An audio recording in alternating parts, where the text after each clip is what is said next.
বাংলাদেশে ফিরে দেশবাসীর উদ্দেশ্যে ভাষণ দিয়েছিলেন বিএনপির চেয়ারপারসন তারেক রহমান। সেই ভাষণে তাকে বলতে শোনা যায় হ্যাভ আ প্ল্যান, যদিও তিনি পরিষ্কার করে জানাননি তার পরিকল্পনার কথা।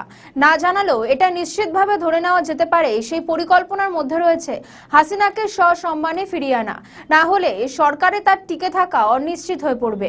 টাইম মেশিনে চেপে একটি পিছনের দিকে যাওয়া যাক। মা জিয়ার শারীরিক অবস্থা যখন সংকটজনক অবস্থায় চলে যায়, সেই সময় তারেক রহমানের দেশে ফেরার কথা ছিল। তারেক নিজেও জানিয়েছিলেন তিনি দেশে ফিরতে চাইছেন, কিন্তু কোনো এক অজ্ঞাত কারণে সেই সময় তারেকের ঘর ওয়াপসির বিষয়টি ধামাচাপা পড়ে যায়। বেশ কিছু মাস বাদে দেখা গেল সেনাবাহিনীর বেশ কয়েকজন কর্মকর্তার সঙ্গে ভিডিও কনফারেন্সে কথা বলতে তারেককে। হঠাৎ তারেক কেন সেনা কর্মকর্তাদের সঙ্গে বৈঠক করলেন তা নিয়ে প্রশ্ন উঠতে শুরু করে। পরে সেই রহস্য ফাঁস হয়।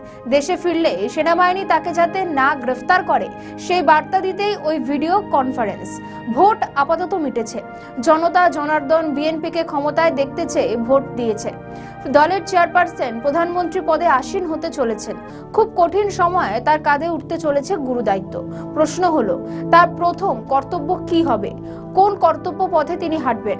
ভাবী প্রধানমন্ত্রীর প্রথম দায়িত্ব হবে সসম্মানে দিল্লির আশ্রয়ে থাকা সাবেক প্রধানমন্ত্রীকে দেশের সম্মানের সঙ্গে ফিরিয়ে আনা। বলা হচ্ছে এই শর্তে তার দেশে ফেরার সুযোগ করে দেওয়া হয়েছে। তারেক রহমানের দেশে ফেরার জন্য ইউনূস সরকারকে দিতে হয়েছে মুচলেকা। বিশ্লেষকেরা বলছেন ইউনূস সরকার একটি সাজানো নির্বাচন করতে গিয়ে ল্যাজে গোবরে হয়েছেন। দেশের দ্বিতীয় প্রধান বিএনপিকে বাধ্য হয়ে সব অনৈতিক কাজে সমর্থন দিতে হয়েছে টিকে থাকার দায়। তার বিরুদ্ধে গুরুতর দুটি মামলার রায় হয়েছে। একটি 21শে আগস্ট হত্যা মামলার রায়, দ্বিতীয়টি 10 ট্রাক অস্ত্র মামলার রায়।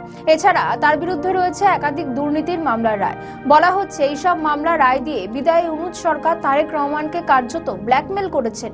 কেন তারেক রহমানের প্রথম কাজ হবে বাংলাদেশের রাজনীতিতে আওয়ামী লীগকে ফিরিয়ে আনা? এর কারণ এটা নয় যে তিনি বাংলাদেশের পরবর্তী প্রধানমন্ত্রী হতে চলেছেন। নির্বাচনের আগে তারেক বলেছিলেন জনগণ চাইলে শেখ হাসিনার সন্তানরাও রাজনীতি করতে পারবে। শুধু হাসিনার সন্তানরাই নয়, শেখ হাসিনাও রাজনীতি করতে পারবেন বললে ভুল হবে। হাসিনা কিন্তু বাংলাদেশের জাতীয় রাজনীতিকে এখনো সজীব রেখেছেন।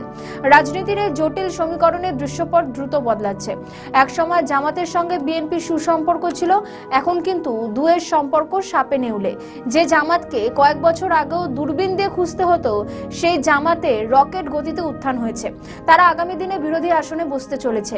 এক মায়ের পেটে দুই ভাইয়ের তত্ত্ব আর নেই। গত সেপ্টেম্বরে বাংলাদেশের প্রথম সারির দৈনিক প্রথম আলোকে একটা সাক্ষাৎকারে দিয়েছিলেন জামাতে আমির সৈয়দ আব্দুল্লাহ মোহাম্মদ তাহের। সেই সাক্ষাৎকারে বিএনপির সঙ্গে তাদের সম্পর্ক কেমন সেটা স্পষ্ট হয়ে যায়। তাহের বলেন, আমরা একটা জোট করছি। বিএনপির সঙ্গে জামাতের বন্ধুত্ব ছিল কৌশলগত, তাদের মধ্যে আদর্শের কোনো মিল ছিল না। 4 যুগ ধরে বন্ধুত্ব ভালোভাবেই এগোচ্ছিল। জুলাই অভ্যুত্থানে আওয়ামী লীগ মাঠ থেকে বিতাড়িত হওয়ার পর ভোটের 40:40 অনুপাত বদলে গেল। এই ঘোলাটে পরিস্থিতির মধ্যে বিএনপি তাদের ইস্তেহার প্রকাশ করে। কিছুদিন আগে তারেক রহমানকে নিয়ে রয়টার্স একটি প্রতিবেদন প্রকাশ করে। সেই প্রতিবেদনে তারেককে দেখানো হয়েছিল the prime minister in waiting. সেখানে তিনি পরিষ্কারভাবে জানিয়ে দেন সরকার গঠনের জন্য জামাতের সঙ্গে আলোচনার কোনো সম্ভাবনা নেই। প্রশ্ন হলো তারেক রহমানকে ঘিরে আওয়ামী লীগের নেতা কর্মীদের প্রত্যাশা কি? তাদের প্রত্যাশা একটাই, দেশের ভাবী প্রধানমন্ত্রী দলনেত্রী হাসিনাকে দিল্লি থেকে ফিরিয়ে আনবেন। তারেক সেটা করতে ব্যর্থ হলে বা সেটা না করলে বাংলাদেশে নতুন করে তৈরি হবে অস্থিরতা। তারেক রহমান সুশাসন দিতে ব্যর্থ হলে, মানুষের প্রত্যাশা প্রাপ্তির ফারাক আকাশচুম্বী হলে সেই ক্ষোভের সুযোগ আওয়ামী লীগ নেবেই।